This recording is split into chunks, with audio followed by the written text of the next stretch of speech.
We're back with part three and the final interview with KenlyDillard to my left.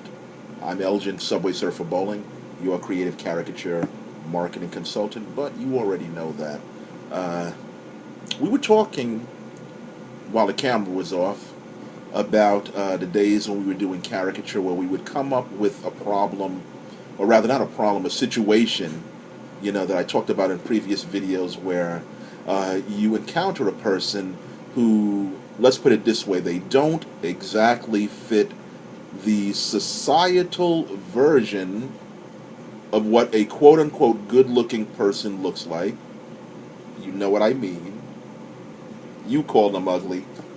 I wouldn't call them ugly, but you do. Anyway, you got to draw that person, and if you've been if you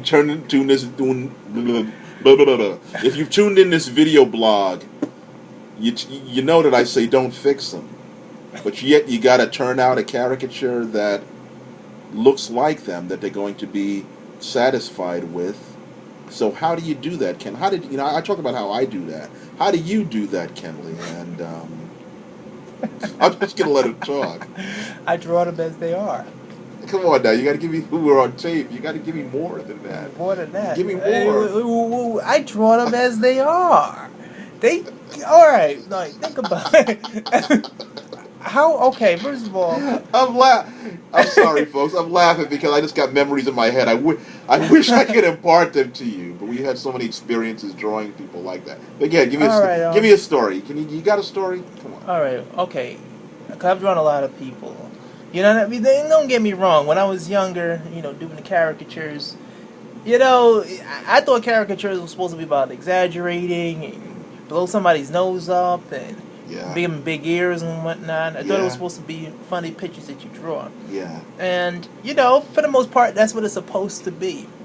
But from what I understand, it's that there's a lot of people who try to get a caricature, and they think because you're drawing a cartoon of that person, they're like, oh, well, it's not supposed to really look like me. You mean when they say, it's not supposed to look like you. It's a caricature. Or even worse, they can't even say the word right. Caricatures, caratraits, carabits,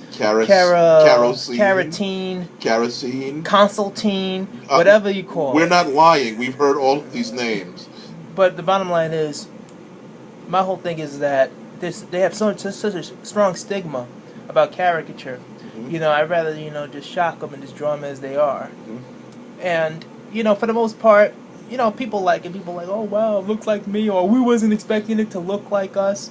In my honest opinion, there's no real such thing as an ugly person. It's just a person thinks that they're ugly because they don't look like an anorexic or a near-dying specimen or creature, or because they don't look the way people tell them they should look. Right.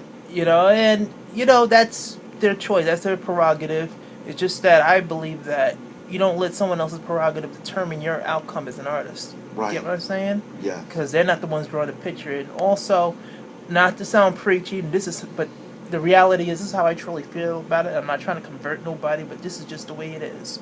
That God is the ultimate artist, and for somebody to come out there and try to correct the ultimate artist's work, anything I would do is cheap imitation compared to what he can do. Get what I'm saying? So the best I can do is just draw it as I see it.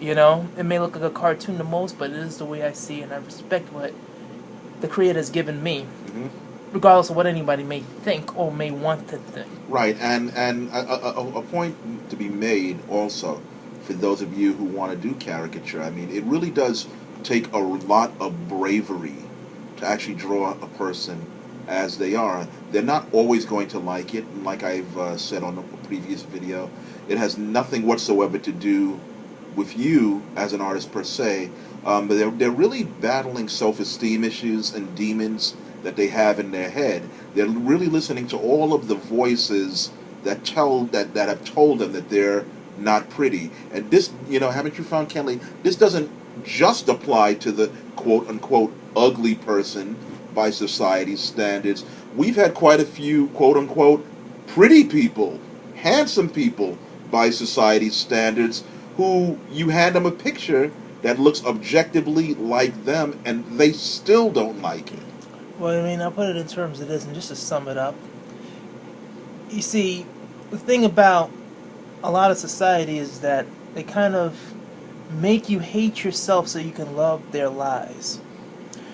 And what I mean by that is, if you don't think you're good enough, if you don't think you're pretty enough, it doesn't even have, it's not even limited to looks. It could be your self-worth. It could be anything. If you don't think you're enough, you are obviously going to search in the external to try to compensate for what you think or believe that you lack. So when I get, like, when I was younger, when I was a kid, I knew this one girl, beautiful woman, girl actually, because we were still kids. Right. She's a beautiful woman now, but the thing is that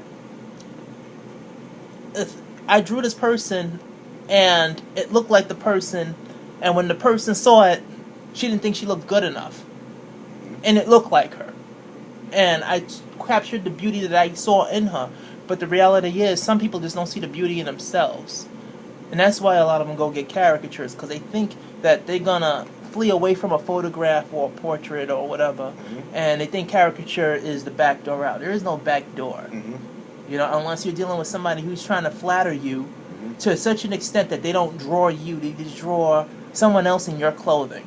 Right. And that's usually the case from what I've seen in some caricature art in an amusement park or in Times Square or whatever. But not to knock on the theme park guys, because there are a few good ones out there. There are a few. There are quite a few. I can name them all on one hand, but there are few who are really great. There are even a few good ones in New York. Yeah, a lot. All over the world. I mean, it's not limited. Mm-hmm. But the one thing that seems to be really limited is when somebody tries to look at themselves through somebody else's eyes. Right. That's where that's when the blinders kind of come on, unless you really know yourself. Right. So we're taking off the remember to take off those blinders. You're not a horse. Your self-imposed blinders and the blinders on other people. We're waxing philosophical on this segment of the show, but we gotta go because we don't have enough time to put all of our thoughts down on camera. I hope you've enjoyed this segment and my talk with Kenly Disneyland Dillard. Let me know what you think in the comments field below here, and sketch you later. That's my line. You're right.